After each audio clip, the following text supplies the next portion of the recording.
Comme un rêve en plein jour, des excréments déversés à l'air libre. La scène se répète tous les jours ici à Nomayos à longueur de journée.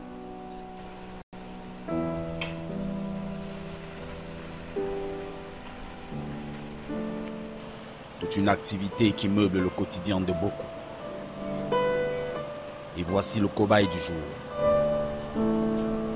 12 ans que Hubert Talom vide les water closets de Yaoundé. Ce métier, je le fais depuis 2007. C'est un métier que j'aime autant. Le client du jour, c'est le complexe scolaire John Pinjak, situé au quartier Obili dans l'arrondissement de Yaoundé 6e.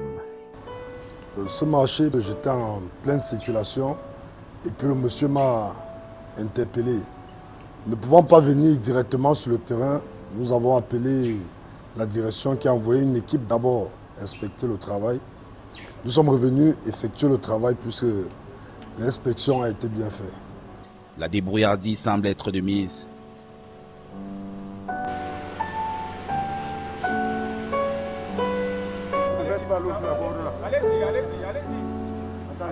Présentement, nous sommes en train d'aspirer déjà. Le tuyau est dans la fosse et mon collègue est parti déclencher la pompe au niveau du véhicule qui se retrouve à 20 mètres de nous. On a maximum 20-25 minutes. Mission accomplie.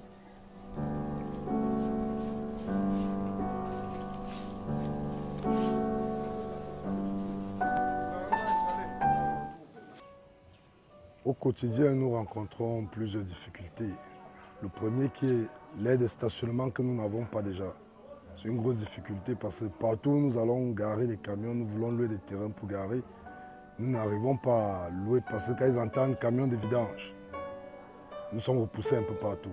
Avec la tracasserie policière, routière, la vétusté de nos camions, la mauvais état de route, hausse des dépotages et le manque de pièces, nos camions sont devenus comme vous voyez là. Direction la décharge. Une opération comme celle-ci, elle coûte 50 000. Et nous avons des charges telles que le carburant 15 000. La police ou la gendarmerie, le contrôle qu'on croise en route nous prend 5 000. La mairie de Mbankumo qui nous prélève 6 000 francs. Et après, il va falloir louer l'espace pour parquer nos camions, payer les papiers et autres. À la fin, vos défécations sont à la merci de la nature. Et bonjour les dégâts.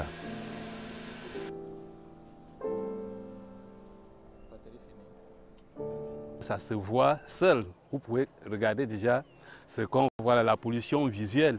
Et déjà les actes qu'on vient de voir là, on appelle ça dans le langage technique le dépotage sauvage des boues de vidange.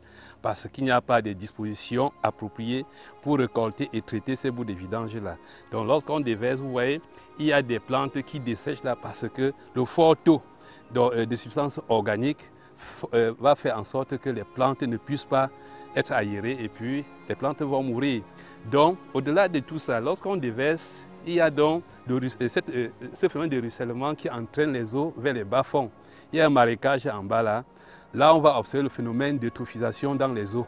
Donc, toutes les espèces aquatiques là vont suffoquer parce qu'il y a un manque d'oxygène à cause de la surcharge de la matière organique dans les eaux.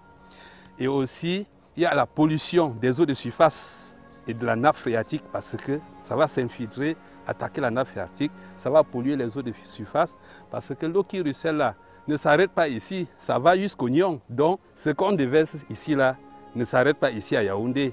Puisque les eaux se communiquent, ça va très loin de nous. Nul n'est à l'abri des conséquences. Les boues de vidange sont riches en matière organique qui se trouvent être des fertilisants pour des plantes, pour tout genre de plantes. Et c'est la raison pour laquelle vous allez voir que les riverains utilisent donc ces déjections pour engraisser leur culture. Vous voyez les légumes partout là, il y a des bons fruits, des piments là derrière vous. Il y a un bon champ de maïs là. Cela se justifie effectivement par la forte présence des substances organiques qui engraissent le champ. Mais tout ne s'arrête pas à ce niveau. Pour voir l'aspect environnemental, vous voyez que ces bouts de vidange là sont riches parfois en métaux lourds et aussi en bactéries qui sont là pour propager les maladies du périfécal. Donc, ceux qui travaillent ici ne sont pas à l'abri de ces agents pathogènes. Déjà, même les légumes qui sont cultivés là, alors les polluants vont intégrer cette chaîne alimentaire et cela va nous retrouver sur les tables à Yaoundé. Et surtout, les plus bons fruits, c'est ça qui se retrouve sur les étals dans les marchés. Et c'est ça qui nous attire très souvent lorsqu'on arrive sur le marché. En plein 21e siècle, qui l'eût cru? Pas attendu une chicotte extérieure pour constituer la Fédération des assainisseurs du Cameroun, en abrégé FAC, avec pour mission de faciliter la collaboration avec les autorités gouvernementales et d'éventuels partenaires extérieurs, d'œuvrer pour une meilleure valorisation du métier de vidangeur. Une année de fonctionnement est déjà une esquisse de bilan. Grâce au soutien des partenaires nationaux et internationaux tels que ERA Cameroun, Delvic, l'Association africaine de l'eau, l'organisme COS et la Fondation Bill et Mary Laguette. Sans oublier notre mentor, l'ONAS, notre fédération a bénéficié à ce jour une attention particulière des autorités camerounaises. Les pouvoirs publics y ont joué leur partition.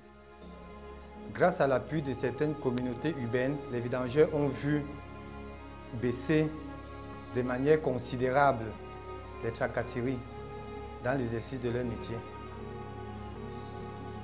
Le processus de renouvellement du parc automobile est déjà enclenché pour certains du Cameroun grâce au mentorship. Les acteurs saluent, mais restent insatiables. Au vu des enjeux de l'heure, la fédération plaide pour la construction des stations de traitement et de valorisation des produits de vidange, comme l'engrais, de l'eau distillée, du gaz, de l'électricité et bien d'autres. Un meilleur accès des vidangeurs au marché de la vidange au Cameroun. La prise en compte de l'assainissement autonome dans les plans nationaux de développement. Du chemin reste à faire. Il faut absolument des stations de traitement de boues de vidange dignes de ce nom. Nous sommes dans la capitale Yaoundé. Ce ne serait pas normal que dans une capitale qu'on se trouve en train de déverser les boues de vidange en plein air. Et aussi, vous voyez, lorsqu'on a puisé dans les toilettes et vient déverser ici, on a transposé un problème d'une échelle à une autre parce qu'on a empêché que les gens fassent des défécations à l'air libre, mais on a ramené le problème ici, à Nomayos, donc on n'a rien résolu du tout. Donc la propagation des agents pathogènes fait en sorte que les maladies du périfécal vont toujours attaquer la population. C'est le passage obligé pour sauver l'environnement et pour que le vidangeur vive de son métier. Étant donné que nous avons plusieurs projets, on nous a promis plusieurs choses, telles que les constructions des stations. On nous a aussi, les autorités, la communauté urbaine nous a promis de faciliter l'obtention des marchés auprès des ministères et autres. C'est un peu ça qui nous motive.